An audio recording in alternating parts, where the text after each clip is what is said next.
আজকে আপনাদেরকে দেখাবো কিভাবে একদম পারফেক্ট মালপোয়া একদম লুচির মতো দেখুন ফুলকো ফুলকো হবে, ভেতরে কোনো রকম গুটলি থাকবে না।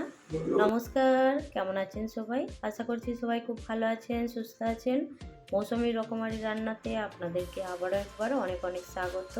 প্রতিদিনের মতো আজও একটা সুন্দর রেসিপি আপনাদের সঙ্গে শেয়ার করছি। আজকের রেসিপি যদি আপনাদের ভালো লাগে অবশ্যই কিন্তু আমার চ্যানেলটা সাবস্ক্রাইব করে আমার পাশে থাকার অনুরোধ রইল। চলুন তাহলে আজকে আমি কিভাবে মালপোয়া বানিয়েছি সেটাই আপনাদের সঙ্গে শেয়ার করব। আর প্রত্যেকটা মালপোয়া একদম লুচির মতো ফুলকো ফুলকো হবে, ভেতরে কোনো রকম গুডলি থাকবে না। এখানে দেখুন আমি একটা মালপোয়া আপনাদেরকে ছিঁড়ে দেখিয়ে দিচ্ছি, কতটা সুন্দর হয়েছে, ভেতরে একদম জালি। আর এখানে দেখুন, দেখতেই পেয়েছেন ভেতরটা কত সুন্দর হয়েছে। আর একদম পারফেক্ট মালপোয়ার রেসিপি আপনাদের সঙ্গে শেয়ার করব। চলুন আমি আপনাদেরকে একদম পারফেক্টভাবে কিভাবে মালপোয়া বানালে সুন্দর ফুলবে, ভেতরে কোনো রকম গুডলি থাকবে না, সেইভাবেই কিন্তু আপনাদের সঙ্গে এই মালপোয়ার রেসিপিটা শেয়ার করব। তো তার জন্য আমি একটা দেখুন বাটির মেজারমেন্ট নিয়েছি। এই মেজারমেন্টে আমি নিয়ে নেব সুজি। তো আমি এইখানে 1 বাটি পরিমাণে সুজি নিয়ে নিচ্ছি। এইখানে দেখুন আমি 1 বাটি পরিমাণে সুজি নিয়েছি। আর এইখানে পাতলা মোটা যে কোনো সুজিটা নিতে পারেন। আর এইখানে আমি দেখুন পাতলা সুজিটা নিয়েছি একদম। হাতে যদি কম সময় থাকে তো এইখানে একটু হালকা গুনগুনা গরম জল সুজির মধ্যে দিয়ে দেবেন, তাহলে খুব তাড়াতাড়ি কিন্তু সুজিটা ফুলে যাবে। তো আমি এইখানে সেটাই করছি। এইখানে আমি একটু হালকা গুনগুনা গরম জল নিয়ে এই সুজির মধ্যে দিয়ে দেব। এখানে দেখুন আমি একটু গরম জল করে নিয়েছি, একদম হাত ছোঁয়া গুনগুনা। আর এই বাটির মধ্যেই আমি 2 বাটি পরিমাণে জল এখন সুজির মধ্যে দিয়ে দেব।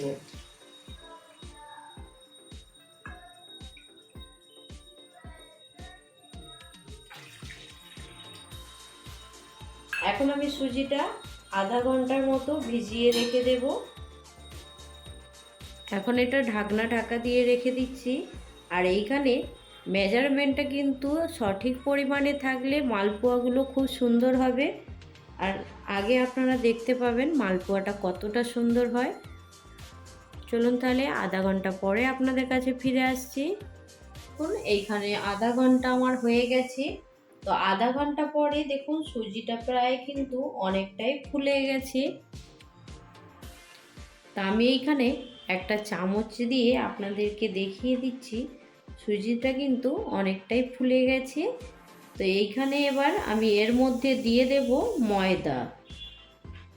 তা আমি যেই বাটিতে করে সুজি নিয়েছি সেই বাটিতে করেই 2 বাটি পরিমাণে ময়দা নেব।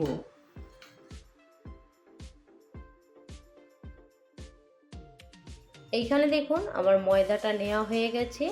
আর 1 বাটি সুজির মধ্যে 2 বাটি ময়দা দিয়েছি। ময়দা আর সুজিটা খুব ভালো করে মিশিয়ে নেব। এখানে আমি অল্প অল্প করে জল দিয়ে একটা ঘন ব্যাটার করব। আর এইখানে যখন ব্যাটারটা বানাবেন তার সঙ্গে পরিমাণ মতো একদম চিনি দিয়ে দিতে হবে, তাহলে চিনিটাও গুলে যাবে আর ময়দাটাও খুব ভালো করে মেশানো হয়ে যাবে। তো এইখানে তার জন্য আমি পরিমাণ মতো এবার চিনি দিয়ে দেব। চিনির পরিমাণটা আমি যে বাটিতে সুজি নিয়েছিলাম সেই বাটিতেই 1 বাটি সম্পূর্ণ ভর্তি করে চিনিটা দিয়ে দেব।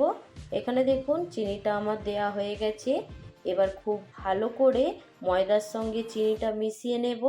আর এখানে দেখুন 1 বাটি পুরো ভর্তি ছিল না, একটু খালি ছিল, সেটাই আমি ভর্তি করে একদম দিয়ে দিলাম। আর এখানে 1 বাটি পরিমাণে চিনি দিলেই কিন্তু ব্যাটারটা খুব সুন্দর হয়ে যাবে আর মিষ্টিটাও একদম পারফেক্ট হবে। এবার যদি আপনারা একটু কম বেশি মিষ্টি খেতে চান অবশ্যই মিষ্টির পরিমাণটা একটু দেখে দিয়ে দেবেন। তো চলুন আমি ব্যাটারটা এবার অল্প অল্প জল দেব আর একটা ঘন ব্যাটার খুব সুন্দর করে বানিয়ে নেব। এখানে চিনিটা দেওয়ার পরে দেখুন অল্প পরিমাণে জল দিয়ে আমি এইখানে সুন্দর করে ব্যাটারটা একদম রেডি করে নিচ্ছি। আর আজকের রেসিপি যদি আপনাদের ভালো লাগে অবশ্যই কিন্তু একটা লাইক দিয়ে সম্পূর্ণ ভিডিওটা দেখার অনুরোধ রইল। আর যদি ভালো লাগে অবশ্যই আমার চ্যানেলটা সাবস্ক্রাইব করে আমার পাশে থাকবেন। এখানে দেখুন আমি ব্যাটারটা এইভাবে কিন্তু খুব ভালো করে ফেটিয়ে ফেটিয়ে এটা একদম সুন্দর ব্যাটার বানিয়ে নেব। আর একটু সময় ধরে কিন্তু এটা ফেটাতে হবে, যতটা ভালো করে ফেটানো হবে তাহলে কিন্তু মালপোয়াগুলো সুন্দর একদম সগোল হয়ে ফুলে উঠবে। এখানে দেখছেন আমার ব্যাটারটা কিন্তু একদম সুন্দর রেডি হয়ে গেছে, দেখতে পেয়েছেন? এর মধ্যে কিন্তু একটু ছোট ছোট যে দানা থাকে সেগুলো কিন্তু নেই। আর এটা অনেকক্ষণ ধরে একটু এইভাবে ফেটিয়ে নিলে তাহলে কিন্তু দানাগুলো একটাও থাকবে না, আর এইরকম একটা স্মুথ ব্যাটার তৈরি হয়ে যাবে। তো এর মধ্যে এবার দিয়ে দেব মৌরি। মালপোয়াতে কিন্তু মৌরি দিলে এর স্বাদটা কিন্তু সবথেকে বেশি ভালো আসে, সেই জন্য আমি একটু অল্প পরিমাণে মৌরি দিয়ে দিয়েছি। আর দিয়ে দেব স্বাদ মতো নুন।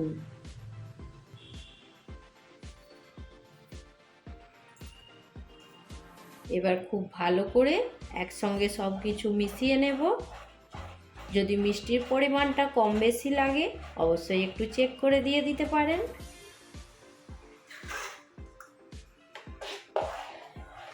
আর এইখানে আমার একদম মালপোয়ার ব্যাটার সুন্দর করে রেডি হয়ে গেছে, আর এটা তেলে ভাজার জন্য একদম রেডি। চলুন এবার গ্যাসটা অন করে একটা কড়া গরম করে নেব ভাজার জন্য।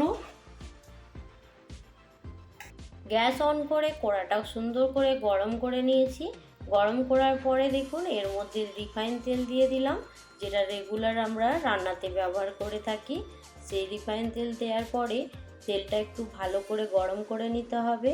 আর মালপোয়ার ক্ষেত্রে কিন্তু খুব বেশি তেল হাই হিটে গরম করা যাবে না। তেলটা গরম হয়ে যাওয়ার পরে গ্যাসের ফ্লেমটা কিন্তু একদম লো করে দেবেন। আর এখানে দেখুন আমার তেলটা কিন্তু সুন্দরভাবে গরম হয়ে গেছে। তো আমি এখন গ্যাসের ফ্লেমটা একদম লো ফ্লেমে করে দেব। করে দেওয়ার পরেই কিন্তু মালপোয়াটা দেব তেলের মধ্যে। মালপোয়ার যে ব্যাটারটা সেটাই দিয়ে দিচ্ছি আমি তেলের মধ্যে দেখুন। আর এখানে তেলের মধ্যে দেওয়ার পরে একটা হাতা নেব, হাতা দিয়ে ওপর থেকে দেখুন আমি তেলটা আস্তে আস্তে মালপোয়ার ওপরে ছিটিয়ে দেব। তাহলে কিন্তু মালপোয়াটা একদম সুন্দর লুচির মতো ফুলে উঠবে। তো এইখানে দেখুন আস্তে আস্তে আমি তেলটা ছিটিয়ে দিচ্ছি। তো যখন মালপোয়াটা দেবেন আবারও বলছি গ্যাসের ফ্লেমটা কিন্তু একদম লো ফ্লেমে রেখে দেবেন। তারপরে যখন মালপোয়ার ব্যাটারটা দেয়া হয়ে যাবে তারপরে গ্যাসের ফ্লেমটা একটু বাড়িয়ে দেবেন। তো এইভাবেই কিন্তু মালপোয়াগুলো ভেজে নিতে হবে। তো আমার এইখানে দেখুন একদম লুচির মতো ফুলে উঠেছে। তো আমি এবারে এটাকে আস্তে করে উল্টে দিয়েছি। তো উল্টে দিয়ে দেখুন আমার মালপোয়াটা কতটা সুন্দর হয়েছে দেখে আপনারা কিন্তু বুঝতেই পারছেন। তো এইভাবে কিন্তু মালপোয়া বানালে খুবই সুন্দর হয়, আর একদম নরম তুলতুলে তো হবেই, আর ভেতরে কিন্তু কোনো রকম গুটলি থাকবে না। আমি আবারও একটা মালপোয়া ভাজার জন্য ব্যাটার দিয়ে দিলাম, আর গ্যাসের ফ্লেমটা কিন্তু একদম লো ফ্লেমে রেখেছি। রেখে দেওয়ার পরে দেখুন ব্যাটারটা দেওয়ার পরে আবারও হাতায় করে তেলটা ছিটিয়ে দিচ্ছি। আর এইভাবেই কিন্তু আমি সমস্ত মালপোয়াগুলো ভেজে নেব। তো প্রত্যেকটা মালপোয়া দেখানো সম্ভব নয়, সেই জন্য ভিডিওটা অনেকটাই বড় হয়ে যাবে। তো এইখানে দেখুন আমি দুটো মালপোয়া দেখিয়ে দিয়েছি, আর এইভাবেই আমি বাকি মালপোয়াগুলো সব ভেজে নেব। তো বাকি মালপোয়াগুলো ভেজে নেওয়ার পরে আপনাদের কাছে আবারও ফিরে আসছি। মালপোয়াগুলো একটু লালচে কালার করে ভেজে নিতে হবে। আর এইখানে দেখুন মালপোয়ার কালারটা কিন্তু আপনারা যদি চান খুব বেশি লাল করতে তাহলে লাল করতে পারেন। আমি এখানে কিন্তু খুব বেশি লাল করছি না, দেখে বুঝতেই পারছেন। আর এখানে কালারটা আমি একদম সুন্দর রেখেছি হালকা লালের ওপরে। আর এইভাবেই সমস্ত মালপোয়াগুলো আমি রেডি করে নিচ্ছি দেখুন। আর এখানে দেখুন কথা বলতে বলতে আমার সমস্ত মালপোয়াগুলো একদম রেডি হয়ে গেছে।